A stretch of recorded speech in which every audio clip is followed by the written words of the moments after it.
This question is from CBSE 2025 mathematics examination. Statement of the problem says a vector A makes equal angles with all the three axes. If the magnitude of the vector is 5 root 3 units, find the vector A. अब इसमें question में जो दिया हुआ, this is question number 21A. This is vector A whose magnitude is 5 root 3 units and this is making equal angles with the x, y and z axis. x axis के साथ जो angle है vector का that is alpha, y axis के साथ this angle is beta and z axis के साथ angle जो है दैट इज गामा. तो alpha is equal to beta is equal to gamma is given in the question. अब इसमें कॉस अगर ले लें तो cos alpha is equal to cos beta is equal to cos gamma, ऐसा कुछ आ जाएगा. और कॉस अल्फा को अभी हम लोग एल लिख सकते हैं, cos beta is written as m and cos gamma is written as N.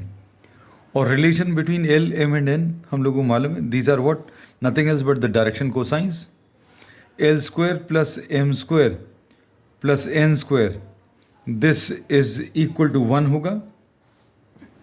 इसको l square plus m square की जगह भी एल स्क्वायर लिख दिया, एन स्क्वायर की जगह भी l square is equal to 1. इससे जो रिलेशन मिलेगा 3l square is equal to 1 और इससे l square is equal to 1/3 आएगा और l will be equal to plus minus 1/√3. तो अब हम लोगों को l is equal to m is equal to n है, this is equal to plus minus 1/√3. अब unit vector can be written in terms of this direction cosines.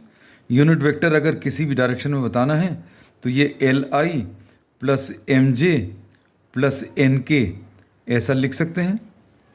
और इसमें ये यूनिट वेक्टर जो है this is vector a divided by vector का magnitude. A unit vector कैसे मिलेगा, दो तरीके हैं लिखने के. एक तरीका है l i plus m j plus n k, दूसरा तरीका क्या है, वेक्टर ए को आप उसके मैग्नीट्यूड से डिवाइड कर दें. वैल्यूज़ को अगर आप सब्स्टिट्यूट करें तो plus minus 1/√3 i plus minus 1/√3 j and plus minus 1/√3 k is equal to vector a divided by vector a का मैग्नीट्यूड इज 5√3. ये इधर वेक्टर ए है, sorry, this is vector a divided by vector a का magnitude is 5√3. तो vector A अगर निकालना है this will be equal to 5√3 into this unit vector. आप ऐसा डायरेक्टली भी लिख सकते हैं. कैसा लिख सकते हैं, वेक्टर ए अगर लिखना है तो वेक्टर ए का magnitude into the unit vector. तो ये तो मैग्नीट्यूड आ गया, ये यूनिट वेक्टर की वैल्यू रख देना है. This is 5√3 into unit vector में से प्लस माइनस बाहर ले लें, 1/√3 भी बाहर ले लें, प्लस माइनस बाहर लिख लिया और 1/√3 भी बाहर लिख लिया. तो कितना आ जाएगा, i plus j and plus k.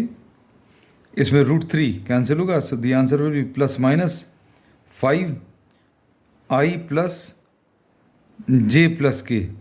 So this is the vector A.